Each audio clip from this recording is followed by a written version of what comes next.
Materi penyuluhan kesehatan perilaku seksual beresiko pada remaja oleh Alfandi, NIM 21119047, IKES Muhammadiyah Palembang. Halo semua, apakah kalian pernah mendengar apa itu perilaku seksual beresiko? Perilaku seksual beresiko merupakan aktivitas seksual yang tidak sesuai dengan nilai dan norma yang berlaku dalam masyarakat.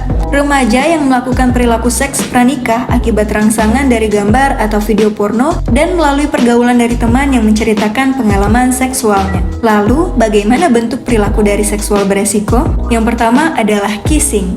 Berciuman dapat menimbulkan rangsangan seksual. Yang kedua, petting, menyentuh atau menggesek-gesekkan bagian tubuh yang sensitif di dalam atau di luar pakaian. Yang ketiga, sexual intercourse, hubungan kelamin atau senggama yang artinya masuknya alat kelamin pria ke dalam vagina wanita untuk mendapatkan kepuasan seksual. Perilaku seksual remaja disebabkan oleh beberapa faktor, di antaranya ialah faktor biologis, perubahan biologis yang terjadi pada masa pubertas dan pengaktifan hormonal yang dapat menimbulkan perilaku seksual. Yang kedua, faktor pengaruh orang tua. Kurangnya komunikasi secara terbuka antara orang tua dengan remaja dalam masalah seksual dapat memperkuat munculnya penyimpangan perilaku seksual. Lalu, faktor usia. Semakin cukup umur, tingkat kematangan dan kekuatan seseorang akan lebih matang dalam berpikir dan bekerja. Kemudian, faktor jenis kelamin. Laki-laki cenderung lebih bebas jika dibandingkan dengan perempuan, dan orang tua lebih protektif pada remaja perempuan dibandingkan laki-laki, sehingga dapat dipahami laki-laki memiliki peluang lebih besar untuk berperilaku seksual berisiko dibandingkan dengan perempuan. Faktor media pornografi. Remaja merupakan usia yang paling mudah terpapar pornografi. Hal ini disebabkan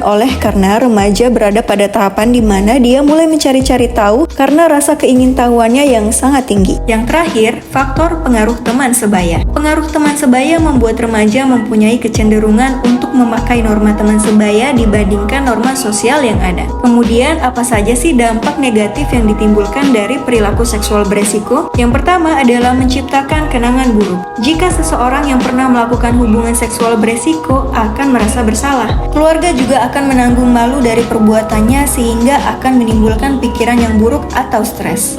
Yang kedua, kehamilan dan aborsi. Kehamilan yang tidak diinginkan akan menimbulkan stres yang berat, apalagi status masih sebagai pelajar. Yang ketiga adalah penyakit menular seksual. Penyakit ini dapat menular dengan cara melakukan hubungan badan. Kelompok yang beresiko terhadap hal ini adalah orang yang sering bergonta-ganti pasangan dan melakukan seks melalui vagina, oral, ataupun anal. Dampak yang ditimbulkan dari hal ini adalah kemandulan dan bisa menyebabkan kebutaan bahkan kematian pada bayi. Perilaku seksual beresiko harus dicegah. Tindakan yang dapat dilakukan untuk mencegah dan menghindari hal tersebut adalah dengan cara yaitu meningkatkan kegiatan positif remaja dan meningkatkan produktivitas kegiatan remaja di rumah, meningkatkan pengetahuan mengenai kesehatan reproduksi secara komprehensif, lalu meningkatkan keimanan dan ketakwaan remaja, menjaga norma yang berlaku di masyarakat dan meningkatkan kualitas hubungan orang tua dan remaja, lalu keterampilan menolak tekanan